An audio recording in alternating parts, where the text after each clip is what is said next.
Hello viewers, notebook IAS में आपका स्वागत है। आज हम जानेंगे पृथ्वी और उसका सौरिक संबंध के बारे में। तो सबसे पहले जानते हैं प्रकाशचर यानी कि सर्कल ऑफ इल्यूमिनेशन के बारे में। वैसी काल्पनिक रेखा जो पृथ्वी के प्रकाशित और अप्रकाशित भाग को बांटती है प्रकाश चक्र कहलाती है। अब जानते हैं पृथ्वी की गतियों के बारे में। पृथ्वी की दो गतियां हैं। पहली है घूर्णन यानी कि रोटेशन या दैनिक गति। पृथ्वी सदैव अपने अक्ष पर पश्चिम से पूर्व घूमती रहती है, जिसे पृथ्वी का घूर्णन या परिभ्रमण कहते हैं। इसके कारण दिन व रात होते हैं, अतः इस गति को दैनिक गति भी कहा जाता है। दूसरी गति है परिक्रमण यानी कि रिवोल्यूशन या वार्षिक गति। पृथ्वी अपने अक्ष पर घूमने के साथ साथ सूर्य के चारों ओर एक दीर्घवृत्तीय मार्ग पर परिक्रमा करती है, जिसे परिक्रमण या वार्षिक गति कहते हैं। पृथ्वी को सूर्य की एक परिक्रमा पूरा करने में 365 दिन 6 घंटे का समय लगता है। नक्षत्र दिवस यानी कि सिडरल डे एक मध्याह्न रेखा के ऊपर किसी निश्चित नक्षत्र के उत्तरोत्तर 2 बार गुजरने के बीच की अवधि को नक्षत्र दिवस कहा जाता है। यह 23 घंटे व 56 मिनट की अवधि का होता है।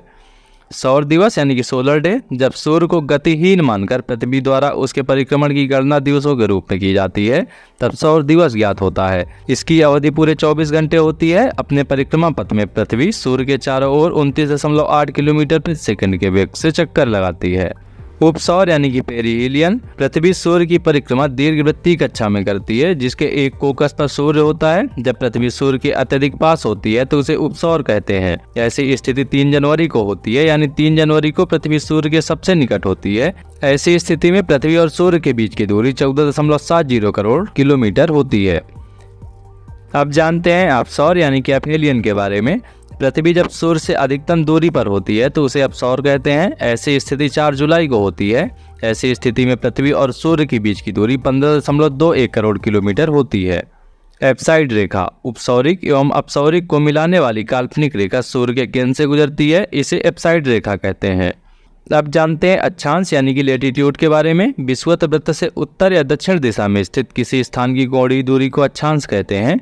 यह कोण पृथ्वी के केंद्र पर बनता है। इसे विषुवत वृत्त से दोनों ओर अंशों में मापा जाता है। विषुवत वृत्त 0 अंश के अक्षांश को प्रदर्शित करता है और विषुवत वृत्त की उत्तरी एवं दक्षिणी दिशा में 1 डिग्री के अंतराल के खींचे जाने पर 90-90 अक्षांश के वृत्त होते हैं, यानी किसी भी स्थान का अक्षांश 90 डिग्री से अधिक नहीं हो सकता। विषुवत वृत्त के उत्तरी भाग को उत्तरी गोलार्ध और दक्षिणी भाग को दक्षिणी गोलार्ध कहा जाता है। अक्षांश समांतर यानी कि पैरेलल ऑफ लैटिट्यूड काल्पनिक रेखाओं का एक ऐसा समूह जो पृथ्वी के चारों ओर पूर्व से पश्चिम दिशा में विषुवत रेखा के समानांतर खींचा जाता है, अक्षांश रेखा कहलाता है। अथवा भूमध्य रेखा से एक समान कोणीय दूरी वाले स्थानों को मिलाने वाली रेखा को अक्षांश रेखा कहते हैं।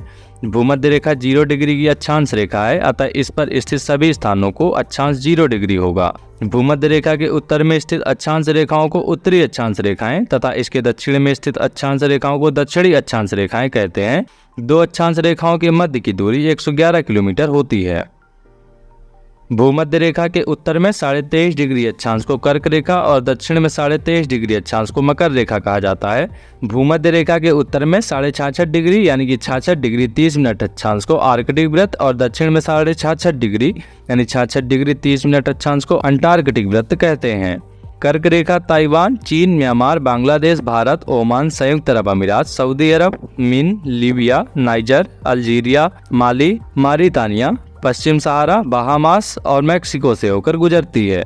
मकर रेखा Chile, Argentina, Paraguay, Brazil, Namibia, Botswana, दक्षिण अफ्रीका, मोजाम्बिक, मेडागास्कर और ऑस्ट्रेलिया से होकर गुजरती है।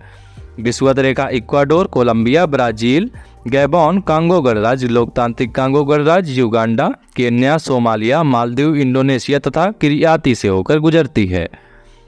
अब जानते हैं देशांतर यानी कि लॉन्गिट्यूड के बारे में। ग्रीनविच रेखा से किसी स्थान की कोणात्मक दूरी को उस स्थान का देशांतर कहते हैं, अथवा उत्तरी तथा दक्षिणी ध्रुव को मिलाने वाली काल्पनिक रेखा की देशांतर रेखा कहा जाता है।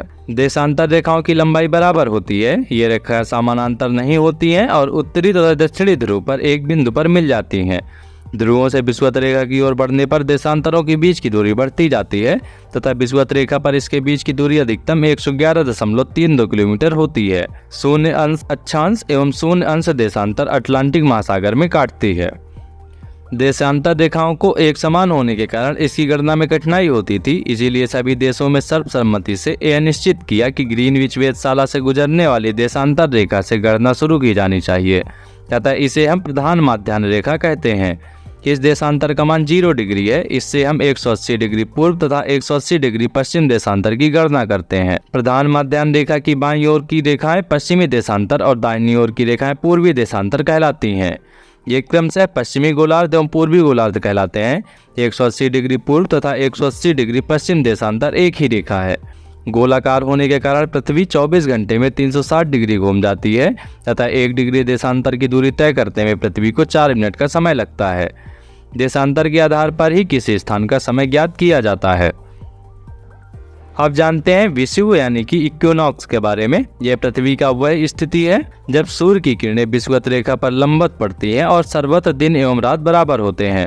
23 सितंबर एवं 21 मार्च को संपूर्ण पृथ्वी पर दिन एवं रात बराबर होते हैं। इसे क्रमशः शरद विषुव यानी कि ऑटोमनल इक्विनॉक्स एवं बसंत विषुव वर्नल इक्विनॉक्स कहते हैं।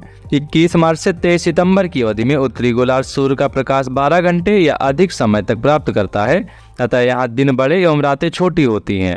जैसे जैसे उत्तरी ध्रुव की ओर बढ़ते जाते हैं दिन की अवधि भी बढ़ती जाती है। उत्तरी ध्रुव पर तो दिन की अवधि 6 महीने की होती है। 23 सितंबर से 21 मार्च तक सूर्य का प्रकाश दक्षिणी गोलार्ध में 12 घंटे या अधिक समय तक प्राप्त होता है। जैसे जैसे दक्षिणी ध्रुव की ओर बढ़ते हैं दिन की अवधि भी बढ़ती है। दक्षिणी ध्रुव पर इसी कारण 6 महीने तक का दिन रहता है। इस प्रकार उत्तरी ध्रुव एवं दक्षिणी ध्रुव दोनों पर ही 6 महीने तक का दिन व 6 महीने की रात होती है। अब जानते हैं सूर्य ग्रहण की स्थिति के बारे में। जब कभी दिन के समय सूर्य एवं पृथ्वी के बीच में चंद्रमा के आ जाने से सूर्य की चमकती सतह चंद्रमा के कारण दिखाई नहीं पड़ने लगती है तो इस स्थिति को सूर्य ग्रहण कहते हैं।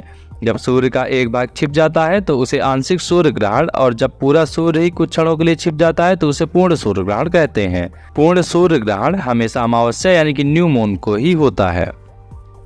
अब जानते हैं चंद्र ग्रहण यानी कि लूनर इक्लिप्स के बारे में।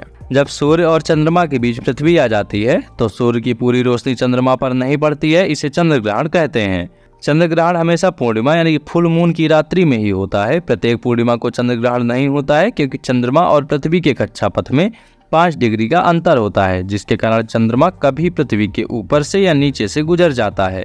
एक वर्ष में अधिकतम 3 बार पृथ्वी के ऊपर छाया क्षेत्र से चंद्रमा गुजरता है तभी चंद्र ग्रहण लगता है। सूर्य ग्रहण के समान चंद्र ग्रहण भी आंशिक अथवा पूर्ण हो सकता है। जानते हैं अंतर्राष्ट्रीय तिथि रेखा के बारे में। 180 डिग्री देशांतर को अंतर्राष्ट्रीय तिथि रेखा कहा जाता है क्योंकि इस रेखा के दिनों और तिथियों में एक दिन का अंतर होता है। ग्रीनविच देशांतर तथा 180 डिग्री देशांतर के बीच 24 घंटे का अंतर होता है।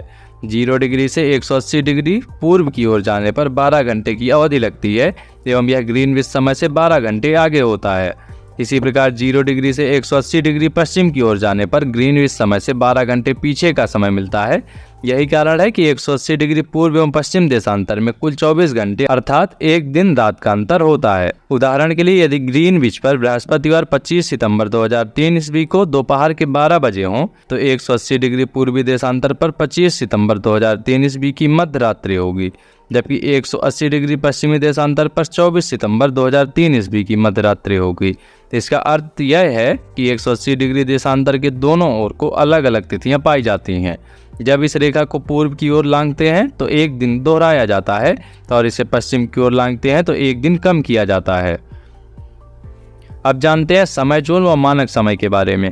विश्व को 24 समय जोनों में विभाजित किया गया है। इन समय जोनों को ग्रीनविच मीन टाइम व मानक समय में 1 घंटे के अंतराल के आधार पर विभाजित किया जाता है, अर्थात प्रत्येक जोन 15 डिग्री के बराबर होता है।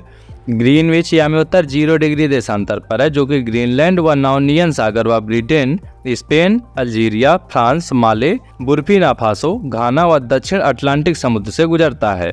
प्रत्येक देश का मानक समय ग्रीनविच मीन टाइम से आधा घंटे के गुणक के अंतर पर निर्धारित किया जाता है।